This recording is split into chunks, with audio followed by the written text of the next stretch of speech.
కామాక్షి అమ్మవారి దేవస్థానం, కాంచీపురం.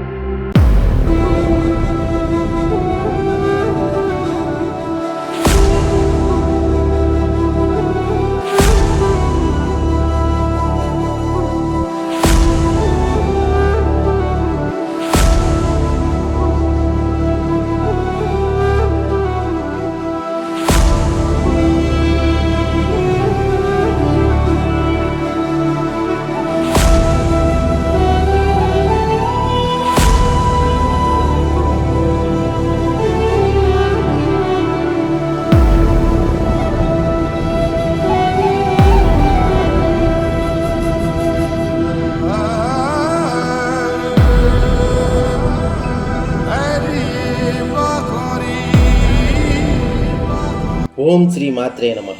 హాయ్ అండి, అందరికీ నమస్కారం. నేను మీ టెంపుల్స్ ట్రావెలర్ని. ప్రజెంట్ నేను కంచి కామాక్షి అమ్మవారి టెంపుల్ దగ్గర అయితే ఉన్నాను. ఈ కాంచీపురంలో స్థల పురాణాలు కలిగిన టెంపుల్స్ చాలా ఉన్నాయి. అందులో ఈ కంచి కామాక్షి అమ్మవారి టెంపుల్ అతి ముఖ్యమైనది. మీరు ఎప్పుడైనా ఈ కాంచీపురం వస్తే ఇక్కడ ఉన్న శివకంచి అని పిలువబడే పంచభూత లింగాలలో ఒకటైన పృథ్వీలింగం శ్రీ ఏకాంబరేశ్వర టెంపుల్, రెండోది విష్ణు కంచి అని పిలువబడే వరదరాజ పెరుమాళ్ టెంపుల్ని, ఈ కంచి కామాక్షి అమ్మవారి టెంపుల్ని మాత్రమే దర్శించుకుని వెళ్ళిపోతుంటారు. కానీ ఇక్కడ చూడవలసిన అనేక ముఖ్యమైన స్థల పురాణం కలిగిన టెంపుల్స్ చాలా ఉన్నాయి. ఆ టెంపుల్స్కి సంబంధించిన డీటెయిల్ వీడియో మన ఛానల్లో ఉంది, కింద డిస్క్రిప్షన్లో ఇస్తాను, ఒకసారి చూడండి. పార్వతీదేవి అమ్మవారి మొత్తం 51 శక్తిపీఠాలలో ముఖ్యమైన అష్టాదశ శక్తిపీఠాలలో రెండవ శక్తిపీఠమైన కంచి కామాక్షి అమ్మవారిని ఇప్పుడు దర్శించుకుందాం. ఈ టెంపుల్కి 4 గోపురాలు ఉంటాయి. ప్రధానంగా తూర్పు గోపురం నుండి మాత్రమే అందరూ దర్శనానికి వెళ్తుంటారు. ఈ వెస్ట్ గోపురం మాత్రం ఎప్పుడు మూసే ఉంటుంది. ఇది సౌత్ గోపురం, ఇది నార్త్ గోపురం, ఇది మెయిన్ ఈస్ట్ గోపురం. ఈరోజు శనివారం కొంచెం భక్తులు తక్కువగానే ఉన్నారని అనిపిస్తుంది. ఇక్కడ మాత్రమే మీరు లగేజ్ కానీ చెప్పులు కానీ పెట్టుకోవాలంటే క్లాక్ రూమ్ ఉంటుంది.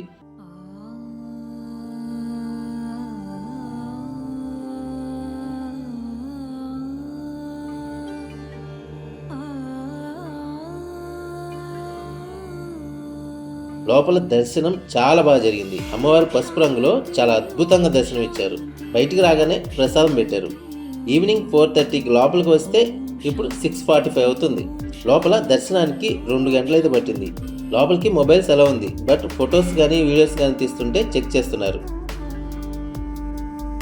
ముందుగా మనం కంచి కామాక్షి అమ్మవారి గురించి తెలుసుకుందాం.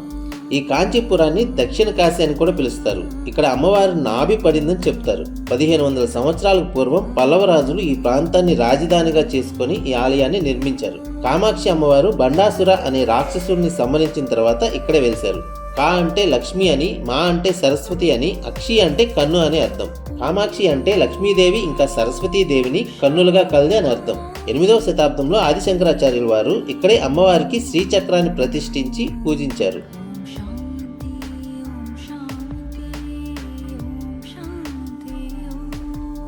టెంపుల్ వెనుక కోనేరులో చాలా పెద్ద పెద్ద చేపలు చాలా అందంగా ఉన్నాయి.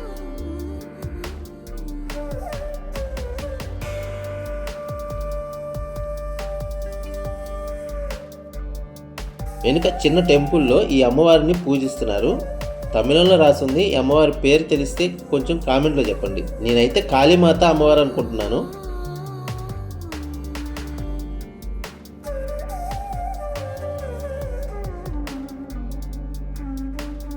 కొన్ని టెంపుల్స్ అయితే ఉదయం బాగుంటాయి, ఇంకొన్ని టెంపుల్స్ నైట్ టైంలో బాగుంటాయి.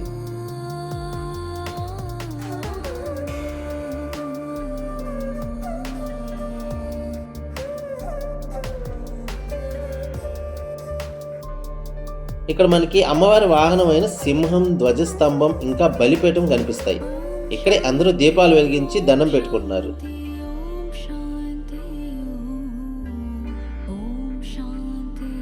ఇక్కడికి రావాలంటే ట్రైన్స్ ఎక్కువగా ఏమి ఉండవు. బస్సెస్ అయితే రెగ్యులర్గా ఉంటాయి. తిరుపతి నుండి కానీ చెన్నై నుండి కానీ రెగ్యులర్గా ఉంటాయి. ట్రైన్స్లో రావాలంటే వేర్ ఇస్ మై ట్రైన్ యాప్లో సెట్ చేసుకొని రండి. నెక్స్ట్ పంచభూత లింగాలలో ఒకటైన పృథ్వీలింగం శ్రీ ఏకాంబరేశ్వర ఆలయం వీడియో మన ఛానల్లో ఉంటుంది, అది కూడా చూసేయండి. ఈ వీడియో నచ్చితే లైక్ చేసి మీ ఫ్రెండ్స్ అండ్ ఫ్యామిలీస్కి షేర్ చేయండి. ఇలాంటి ఎన్నో టెంపుల్స్ ఇన్ఫర్మేషన్స్ కోసం నా ఛానల్ సబ్స్క్రైబ్ చేసుకొని నాకు సపోర్ట్ చేయండి. Thanks for watching. Bye bye.